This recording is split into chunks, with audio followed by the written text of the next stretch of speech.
to my channel. Josie here. This is my second official video here on YouTube. I'm glad to have you here. Thank you to for everyone who took off some time to watch my very first video. That was my introduction. It was more or less an introductory video using the so many questions as a hashtag going around among sewing bloggers, where you get to introduce yourself and people may get to know about you. But today's video is about a pattern review of the Camden Pinafore by Nina Lee patterns. This pattern came out, I guess, about 2 to 3 months ago, and from the very first time I saw it, I knew I had to have it. It's a beautiful pinafore dress which can be worn as a dress or with layers underneath for the cold weather. I love the skirt. I love the pinafore. It comes in 2 versions, a skirt and a pinafore dress, and it's an A-line shaped dress, which is still perfect. Even the skirt is A-line. They're both A-lined and they're perfect to be worn both in the warmer weather and the cold weather, but it's all dependent on which material you choose to use for it.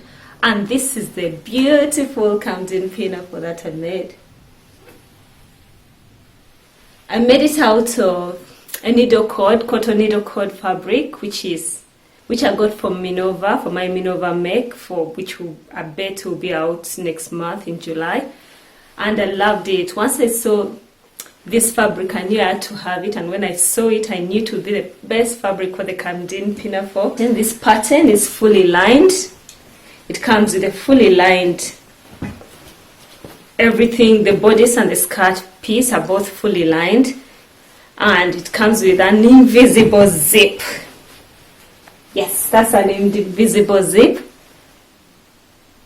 And what I like about Nina Lee, she had a blog post about how to get this good finish of an invisible zip.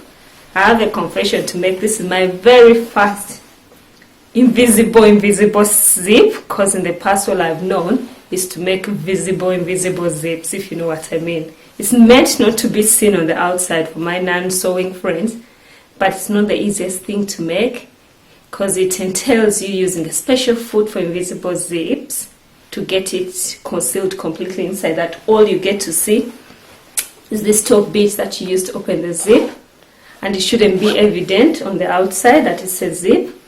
And for the first time, I was proud of myself that I nailed it. And yes, it wasn't the easiest. I tried using an invisible zipper foot, invisible zipper foot to make it, but I realized it kept on getting into the teeth of the zippers until I decided to go for the ordinary normal zipper foot, and it seemed to work a charm, and I was able to achieve it, which I was very proud of, and I'm chuffed about it. And what else can I say about this pattern? It features patched pockets, and the pockets are equally lined, fully lined, so it gives it good body, and I liked this pattern. It was a pleasure to work with. However, my only challenge I faced was with the sizing. As per the instructions, I was meant to sew around the bust area. I was meant to cut out size 6, and then the waist and the hips were size 8. So by default, I thought I would just blend 6 into 8 at the waistline and the hip.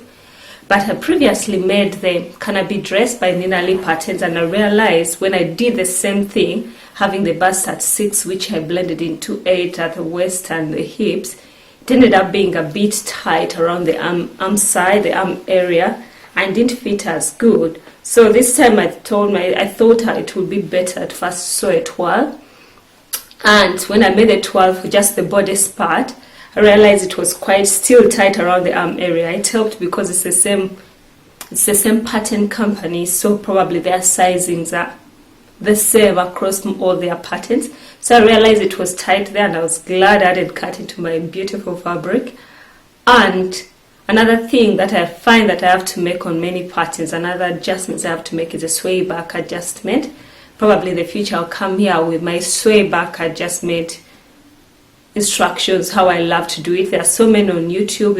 If you want to understand and know what a swayback is, and and how an adjustment can be made. There are many tutorials on YouTube that helped me, but I adopted one which I found the easiest. Probably one time I'll load a video on how I do it.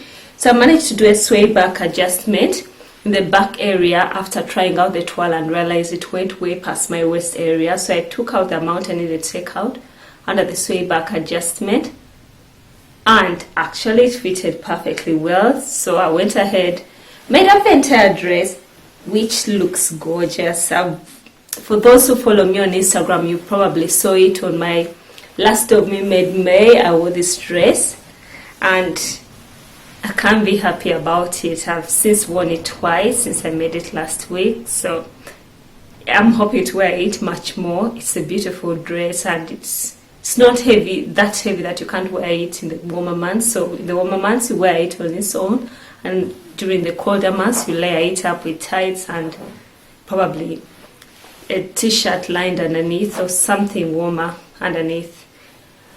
And about this pattern, it recommends that you sew the lining, the skirt lining, you hem them together with this dress lining, with the dress piece, the body piece.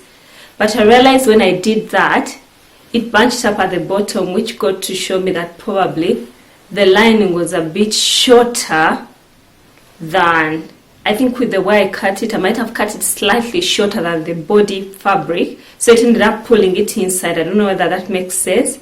So I had to undo the entire hem and hem them individually, and that's when I managed to achieve a good look at the bottom. So I hemmed them individually in the end, which still worked well. I know that I stand the risk of having it the lining riding up when I'm walking, but I'll probably try to stitch it up at the bottom. What's not to like about this dress? I love it. And probably another adjustment I had to make, I added a few inches to the bottom. Just bear with me. I added a few inches to the skirt piece, and which was, I think, if I'm not mistaken, added 2.5 inches to the skirt piece, which rounds off to 6.5 centimeters.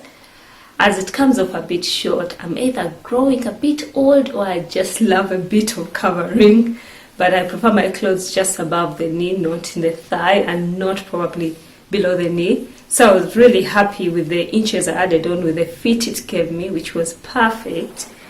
And the only way you do that, you look at the finished measurements and you compare to the length. You measure yourself and see where you'd want it to stop. So it gives you a good idea of how much you need to add on. That's what I do for most of my patterns, because I tend to actually lengthen most of them, which is a plus. So at least I knew what to do. I did that. And I liked the finished garment and what it looks like. I'm going to post a number of pictures, probably a few clips of me in the dress. I love it. There's nothing not to love about it. And yeah.